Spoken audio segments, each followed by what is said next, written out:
Hello everyone, ओम नमः शिवाय and welcome back to the channel. I hope कि आप सभी ठीक होंगे और अपना भी ध्यान रख रहे होंगे और आप सभी के यूपी पुलिस एग्ज़ाम की प्रिपरेशन भी एकदम बढ़िया चल रही होगी। और आज है day 15 of UP police preparation और आज हम क्या क्या चीज़ें पढ़ने वाले हैं, क्या क्या टॉपिक्स कवर करने वाले हैं, इन सभी चीज़ों के बारे में तो हम बाद में बात करेंगे। और सबसे पहले तो आप मुझे ये बताओ कि आप सभी की यूपी पुलिस एग्ज़ाम की प्रिपरेशन कैसी चल रही है। और मुझसे तो बिल्कुल भी मत पूछना कि मेरे एग्ज़ाम की प्रिपरेशन कैसी चल रही है, क्योंकि मुझे लगता है अभी इस टाइम पर फ़िलहाल मेरी मम्मी घर पर नहीं है और मेरी प्रिपरेशन बिल्कुल भी अच्छी नहीं चल रही है। बहुत ही कम चीज़ें मैं पढ़ पा रही हूँ इस टाइम में और होपफुली कल मेरी मम्मी आ जाएंगी मासी के घर से। सो मंडे से हम एकदम बढ़िया तरह तैयारी करने वाले हैं, जिसमें हम सभी टॉपिक्स पढ़ेंगे, जिसमें हिंदी के भी टॉपिक्स होंगे, क्योंकि काफ़ी टाइम हो गया मुझे हिंदी को पढ़े हुए, क्योंकि बहुत ज़्यादा टाइम नहीं मिल पा रहा था मुझे नई नई चीज़ें पढ़ने के लिए, जिसमें इस वजह से मैं सिर्फ मैथ्स, रीजनिंग और यूपी जीके या जीके वाला पार्ट ही कवर कर पा रही थी। और हिंदी को देखकर तो ऐसा लग रहा है कि हिंदी से तो मैंने एकदम पल्ला ही झाड़ लिया, इतना टाइम हो गया मुझे हिंदी को पढ़े हुए। और शायद मैं बात करूँ तो इस वीक मैंने कम ही पढ़ी है, हिंदी के बहुत ही कम टॉपिक्स पढ़े होंगे शायद इस वीक तो मैंने। जब से मम्मी घर पर नहीं है तो तब से हिंदी की मेरी तैयारी थोड़ी नहीं हो पाई है। और आप सभी के यूपी पुलिस एग्ज़ाम की प्रिपरेशन कैसी चल रही है, गुड है, बेटर है या फिर बेस्ट है, प्लीज़ कमेंट करके बताना, ताकि मैं भी देख सकूँ कि सभी की प्रिपरेशन कैसी चल रही है और मेरी कैसी चल रही है। बहुत हो गई हैं इधर उधर की बातें, अब थोड़ा काम की बात कर लेते हैं। तो सबसे पहले तो मैं आप सभी के कुछ क्वेश्चंस का आंसर कर देती हूँ जो लास्ट टाइम पर मुझे पूछे गए हैं, जिसमें सबसे पहला क्वेश्चन तो यही हो रहा है आजकल कि दीदी आपकी हाइट कितनी है। तो मैं आपको बता दूँ, मेरी हाइट ज़्यादा नहीं है, मेरी हाइट सिर्फ 158 सेंटीमीटर है, 158 सेंटीमीटर मेरी हाइट है। मेरे जितने भी भाई बहन हैं उसमें कज़िन्स को भी मिलाकर अगर मैं बात करूँ तो मेरी हाइट भी और मेरा वेट भी सभी से कम है।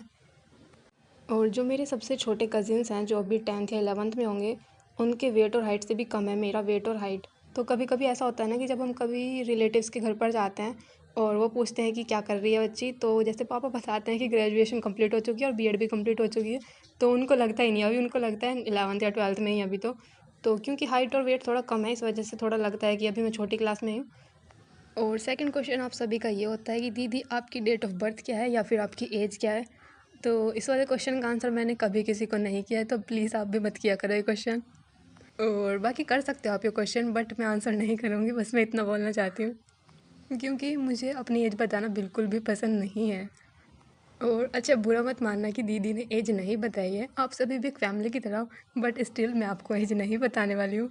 और ये देखो, हमारे घर पर इतने सारे बंदर आए हुए होते हैं, जिस वजह से थोड़ा डर भी लगता है घर पर रहते हुए, क्योंकि मतलब बंदर हैं तो थोड़ा बच के ही रहना पड़ता है भाई उनसे। थर्ड क्वेश्चन आप सभी का ये होता है कि दीदी आप घर पर अकेले रहते हो क्या। तो मैं क्यों रहूँगी भाई अकेली, मम्मी हैं, पापा हैं घर पर और मैं भी रहती हूँ। अभी फ़िलहाल मेरी मम्मी मासी के घर पर गई हुई है और शायद वो कल आ जाएंगी, और पापा भी घर पर रहते हैं, बट वीडियो में शायद आपको नहीं दिखाई देते उतने लोग, तो इसलिए लगता है आप सभी को कि मैं घर पर अकेली रहती हूँ, बट ऐसा नहीं है, मम्मी और पापा भी हैं और दीदी हैं, दीदी की शादी हो चुकी है, भैया हैं, भाभी भी हैं, लेकिन भैया और भाभी भी बाहर रहते हैं जहाँ पर वो जॉब करते हैं। जब भैया भाभी घर पर आएंगे तब आपको उन सभी से मिलवाऊंगी। और बाय द वे मेरा एक भतीजा भी है और मेरा एक भांजा भी है, तो बहुत सारे लोग हैं घर पर, ऐसा नहीं है कि मैं सिर्फ अकेली रहती हूँ घर पर। और नेक्स्ट क्वेश्चन आप सभी का ये रहता है कि दीदी रीजनिंग की प्रैक्टिस बुक हम कहाँ से ले सकते हैं। तो देखो, जो भी आपको अच्छी लगे आप वहाँ से ले सकते हो, लेकिन अगर मैं अपनी बात करूँ तो मैंने रीजनिंग की जो प्रैक्टिस बुक ली है वो RWA से ली है, राहुल सर की बुक ली है मैंने। राहुल सर वही हैं जिनके प्रैक्टिस सेट अभी चल रहे हैं RWA पर। अगर मैं इसकी प्राइस की बात करूँ तो जो फर्स्ट वाली जो बुक थी, रीजनिंग की है जो मेन, तो वो वाली बुक का प्राइस था 299 रुपये। वो कल 299 रुपये इसलिए था क्योंकि कल उस बुक पर ना डिस्काउंट चल रहा था, जैसा कि मैंने आप सभी को पहले भी बताया था कि मैं उस बुक पर तभी लूँगी जब उस पर डिस्काउंट आएगा।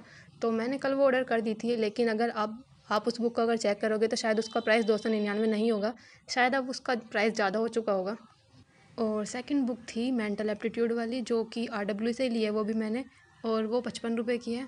तो जैसे कि वो 55 रुपये की है तो मुझे लगता है कि बुक थोड़ी छोटी सी होगी, बट स्टिल क्योंकि हमें मानसिक अभिरुचि यानी कि मेंटल एप्टीट्यूड वाले चैप्टर्स काफ़ी कम कराए गए हैं, अगर मैं बात करूँ तो RW पर ज़्यादा अच्छी खासी प्रैक्टिस नहीं हुई इस तरह के क्वेश्चन की, इसलिए मैंने दोनों बुक्स ऑर्डर कर लिए हैं वो, ताकि दोनों की प्रैक्टिस अच्छी हो जाए, रीजनिंग की उससे प्रैक्टिस हो जाएगी, और सेकंड जो 55 रुपये वाली बुक है उससे मेंटल एप्टीट्यूड वाले क्वेश्चन की प्रैक्टिस हो जाएगी अच्छी खासी।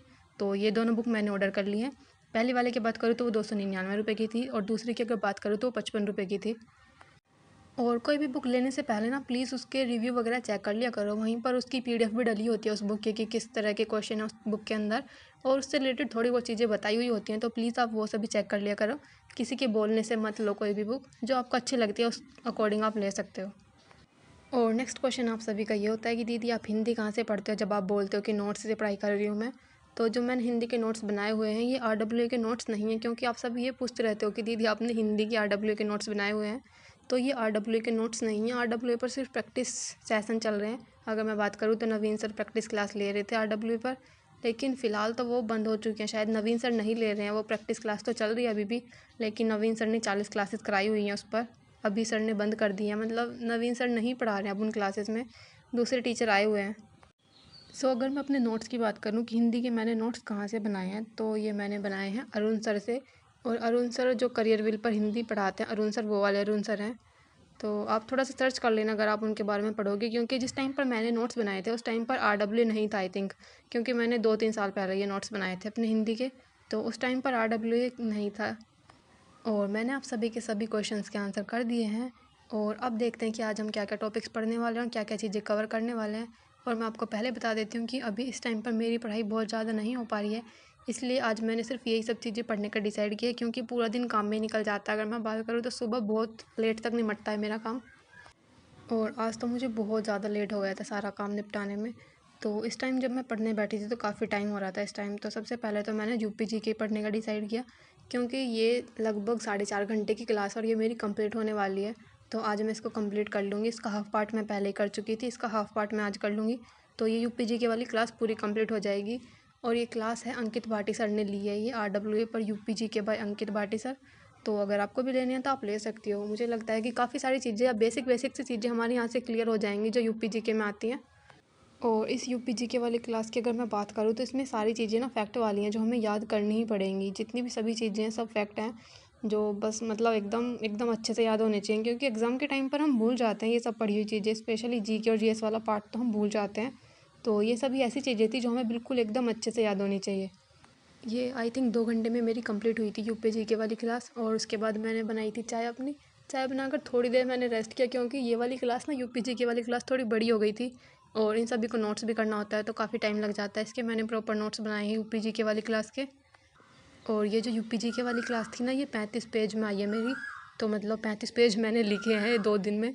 तो अब देख सकते हो कितना डिफ़िकल्ट लगता है स्पेशली मुझे तो कुछ भी चीज़ नोट करना।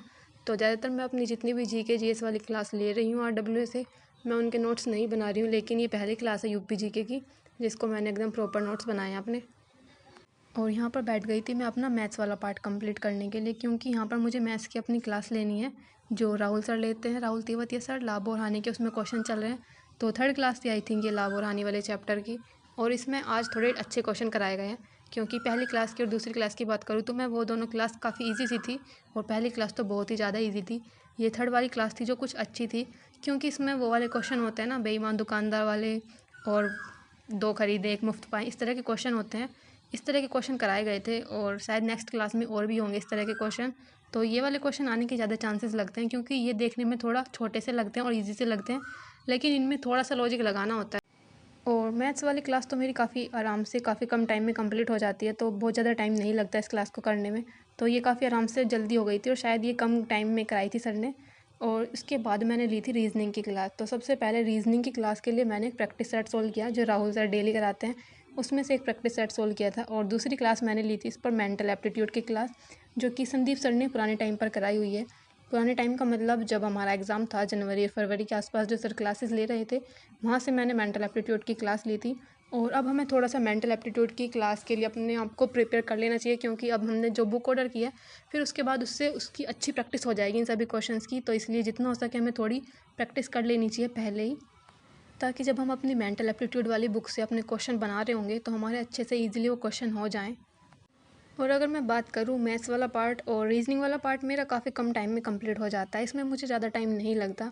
मुझे टाइम अगर किसी चीज़ में लगता है तो वो सबसे ज़्यादा UPGK या GK GS वाला पार्ट पढ़ने में टाइम लगता है। तो मैथ्स और रीजनिंग वाला पार्ट जितना भी मैंने पढ़ा था आज प्रैक्टिस सेट सोल्व किया है राहुल सर का, और संदीप सर की क्लास ली, और राहुल सर की जो क्लास ली थी लॉस एंड प्रॉफिट की, ये काफ़ी कम टाइम में मेरी कंप्लीट हो जाती हैं, तो इनमें बहुत ज़्यादा टाइम मेरा नहीं लगता है। यहाँ पर मैथ्स और रीजनिंग वाला पार्ट कंप्लीट करने के बाद मैंने पढ़ी थी स्टैटिक जीके। और स्टैटिक जीके में सबसे पहले तो मैंने सौरमंडल के बारे में पढ़ा है, सभी ग्रहों के बारे में पढ़ा है, उपग्रहों के बारे में पढ़ा है। इसमें मैंने फोबोस, डिमोस, निक्स, ओलंपिया और टाइटन वगैरह के बारे में पढ़ा है। और स्टैटिक जीके में सेकंड पार्ट मैंने पढ़ा है नदियाँ और उनके उद्गम स्थान के बारे में। ये वाली चीज़ें याद करना मुझे थोड़ा सा डिफ़िकल्ट लगता है, क्योंकि इतनी सारी नदियाँ हैं, उन सभी का उद्गम स्थान याद करना थोड़ा सा डिफ़िकल्ट हो जाता है। और हम कभी कभी कन्फ्यूज़ भी हो जाते हैं कि इस नदी का उद्गम स्थान ये है और इन राज्यों से होकर ये बहती है, तो थोड़ा सा डिफ़िकल्ट हो जाता है ये सारी चीज़ें याद करना। मैंने पढ़ी हैं, लेकिन ये हमें नहीं पता होता है कि हमें कितनी चीज़ें याद हुई हैं, कितनी नहीं हुई हैं। ये सारी चीज़ें हमें प्रैक्टिस से ही पता चलती है, इसलिए प्रैक्टिस बहुत ज़्यादा ज़रूरी है। जितना हो सके हमें प्रैक्टिस पर भी ध्यान देना है अपनी। क्योंकि अभी कुछ टाइम पहले ना मुझे कमेंट आया था कि दीदी क्या आपके सभी रचनाएँ और उनके लेखक बहुत ही अच्छे से रट गए हैं, एकदम पक्के वाले रट गए हैं। तो भाई मुझे ये बताओ कि मैं कैसे बता सकती हूँ कि ये मुझे अच्छे से रट गए हैं, नहीं रटे हैं। जितना होता है हम अच्छे से याद करने की कोशिश करते हैं कि होपफुली हमें सभी चीज़ें याद हो गई हैं। हमें तो ऐसा लगता है जिस टाइम पर हम पढ़ रहे होते हैं, लेकिन ज़रूरी तो नहीं होता कि हमारी सभी चीज़ें एकदम रट गई हों। तो हो सकता है भाई 1-2 चीज़ों में इधर-उधर हो सकता है, लेकिन हाँ, हम अपनी तरफ से पूरी कोशिश करते हैं कि हमने जो भी चीज़ें पढ़ी हैं वो हमें अच्छे से याद रहें। और स्टैटिक जीके का मेरा थर्ड टॉपिक था नदियाँ और उनके किनारे बसे हुए शहर। तो अपने स्टैटिक जीके के थर्ड टॉपिक में मैंने यही सारी चीज़ें याद की हैं कि कौन सी नदी कहाँ पर है और उसके किनारे कौन सा शहर बसा हुआ है। तो ये आई थिंक 15 से 20 के आसपास थे ये सभी शहर और ये नदियाँ जिनके किनारे कौन सा शहर बसा हुआ है। क्योंकि ये क्वेश्चन थोड़े इंपॉर्टेंट हो जाते हैं, स्पेशली अगर हम यूपी की बात करें तो यूपी वाले तो और भी ज़्यादा अच्छे से पढ़ने की ज़रूरत है कि यूपी में कौन सी नदी है और उसके किनारे कौन सा शहर बसा हुआ है। और स्टैटिक जीके का फोर्थ टॉपिक था मेरा वर्ल्ड ऑर्गेनाइजेशन और उनके मुख्यालय के बारे में पढ़ना। तो इसमें भी आई थिंक 15 से 20 के आसपास ही थे ये। ज़्यादा सारी चीज़ें मैंने नहीं लिख रखी हैं, जो कुछ इंपॉर्टेंट्स हैं सिर्फ वही चीज़ें लिख रखी हैं कि इसका मुख्यालय कहाँ पर है। जैसे मैं बात करूँ विश्व मौसम विज्ञान संगठन का मुख्यालय कहाँ पर है, विश्व बौद्धिक संपदा संगठन का, अंतर्राष्ट्रीय श्रम संगठन का मुख्यालय कहाँ पर है। ये सारी चीज़ें मैंने याद करने की कोशिश की है यहाँ पर, और आई होप कि मुझे अच्छे से याद हो गई हों ये। आज मैंने सिर्फ इतनी ही चीज़ें पढ़ी हैं। और बाकी आप सभी का कुछ क्वेश्चन हो, कुछ सजेशन हो तो प्लीज़ कमेंट करना। मिलते हैं नेक्स्ट वीडियो में, तब तक के लिए बाय बाय, टेक केयर।